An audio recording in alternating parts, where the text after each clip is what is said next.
National Weather Service in Wilmington has issued a severe thunderstorm warning for northeastern Warren County, Clinton County, southeastern Greene County until 9 p.m. At 8:17 p.m., a severe thunderstorm was located 8 miles northwest of Wilmington, moving southeast at 15 miles an hour.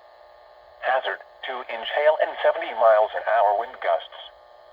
Source, radar indicated. Impact, people and animals outdoors will be injured. Expect hail damage to roofs, siding, windows, and vehicles. Expect considerable tree damage.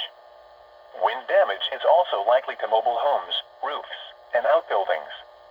Locations impacted include Wilmington, Sabina, New Vienna, Harveysburg, Corwin, Bowersville, Port William, Paintersville, Melvin, Bloomington, Lumberton, Middleton Corner, New Antioch, Oakland, Cuba, Lees Creek, Reesville, Cedar Creek State Park, Marsville, and Ogden. This includes I-71 in Ohio between mile markers 41 and 60.